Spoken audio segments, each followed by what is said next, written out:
Kenyan President Uhuru Kenyatta last week handed over power to Deputy President William Ruto and appeared before the International Criminal Court at The Hague. Deputy President Ruto is also on trial at the ICC for alleged crimes against humanity. My colleague Paul Sisco has more. Both men are accused of inciting violence that became deadly after disputed elections at the end of 2007 and the beginning of 2008. President Uhuru Kenyatta was greeted by cheering supporters outside the ICC courtroom. He remained silent during the 3-hour hearing. His defense lawyer, Stephen Kay, says the Kenyan leader should be acquitted and the case dropped. The case has failed, and it has failed in a way that means there is no prospect of it going further. If the prosecutor does not intervene, you act to terminate. The prosecutor will not offer any evidence. The prosecution accuses the Kenyan government of withholding evidence, bank and phone records, and obstructing the investigation, which has been repeatedly postponed.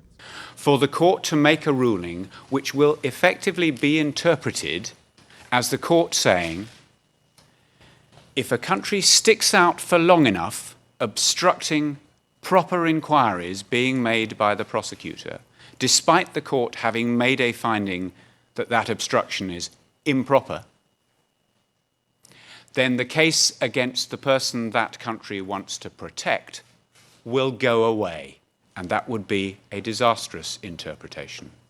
If the case were to collapse, 1,000 plus victims, their surviving family members and friends are not likely to feel that justice has been served.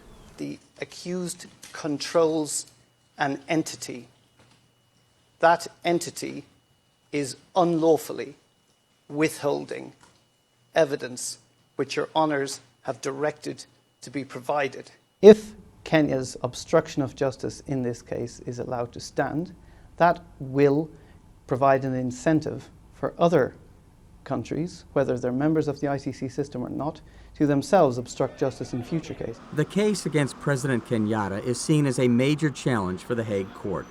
The ICC was set up to try cases and deliver justice for victims of mass crimes where local courts would or could not, due to the impunity of powerful leaders.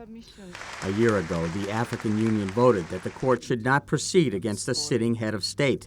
That's counter to declarations by the signatories to the Rome Statute establishing the court in 2002.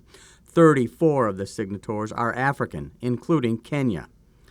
The pushers of the hegemonistic agenda have been misusing the ICC, an institution we initially supported.